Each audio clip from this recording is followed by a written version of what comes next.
Drugs आरो समाज बेरेखा खामानिनि हेंथायै बरिमाखा दख'रा एबसुआ सांग्रांथियारि हानजा सुरनाय हाबाफारि लादों।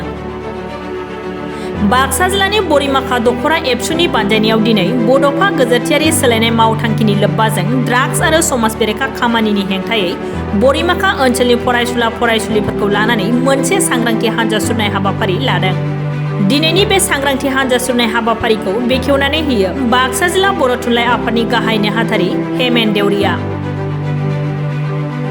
बे हानजा सुरनाय हाबाफारियावनो बाक्सा जिल्ला एबसुनि आफादगिरि उमेश दैमारिजों लोगोसे जिल्लानि गुबुन गुबुन बिबानगिरिफोर आरो बरिमाखा दख'रा एबसुनि गोबां दैदेनगिरिफोराबो बाहागो लानायखौ नुनो मोनो।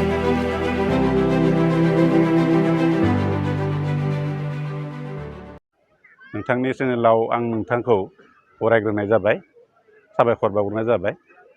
दिनैनि बे साना दुलाराय बर' फरायसा आफादनि बिथोन लेखा जोंनि बरिमाखा दख'रा दुलाराय बर' फरायसा आफादाबो बे बड'फा गोजोरथियारि सोलायनाय मावथांखि लानाया जोबोद मोजां जादों। मानोना जोंनि बे ओनसोलफोराव बर' फरायसाफोरा जाय बिथिंजों थांदों बे जोबोद गाज्रि जादों। जेरै जौ जुवा आरो ड्राग्स बेफोरखौ लानानै जोंनि समाजाव गोबां बेले बेजे लाना फैदो आरो बेफोर बेले बेजेखौ फोजोबनो थाखायनो दिनै जोंनि बरिमाखा दुलाराय बर' फरायसा आफादा जोबोद मोनसे मावथांखि लानानै मोनसे सोलायनाय लाबोनो थाखाय नाजादो। बेखिनियानो। आच्चा, बे बिथिङावथ' जोङो सरासनस्रा गुबुन गुबुन ओनसोलावबो बरिमाखाल' नङा बा गुबुन गुबुन ओनसोलावबो जोङो ड्राग्स लानानै जौ जुवा गेलेनानै न'खरनि सिलिंखारखौ जों नुगासिनो दङ।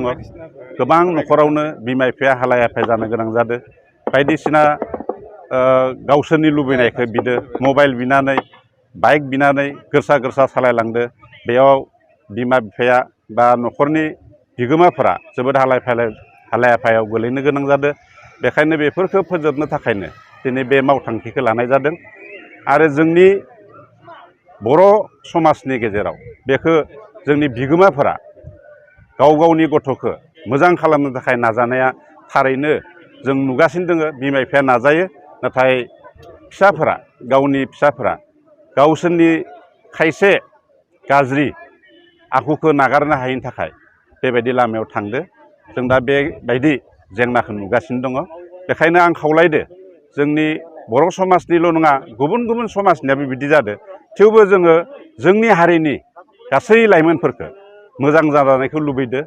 बेनिखायनो दिनैनि बे मावथांखिया जोबोद बेसेन गोसा बा बाख्नायथाव होननानै आं सानदों।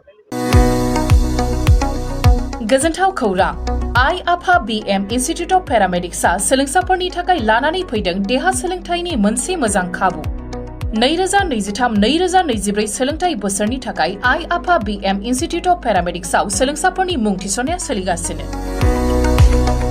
क'क्राझार सोहोरनि JD र'ड गोजोनपुरि गांजेमा बाजारनि उल्था फारसे साखाथियाव थानाय आइ आफा BM इन्स्टिट्युट अफ पेरामेडिक्स सोलोंथाइ फसंथानाव सोलोंथाइ लानायनि गेजेरजों सोलोंसाफोरा साख्रि मोननायनि खाबुखौ खालामनानै लानो हागोन।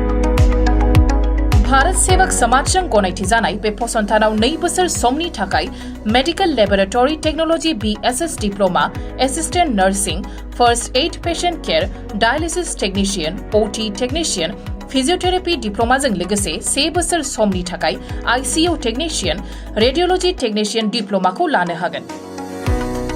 बेफोर डिप्लोमाखौ आबुङै सोलोंथाइ लानायनि गेजेरजों सोलोंसाफोरा गोरलै राहाजों साख्रि लानायनि खाबु मोनगोन।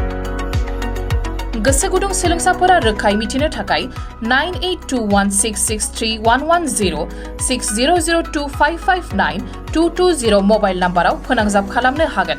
नङाब्ला क'क्राझार सोहोरनि universal dental and health care सेन्टाराव फैनानै थोंजोङै खौरां लाफैनो हागोन।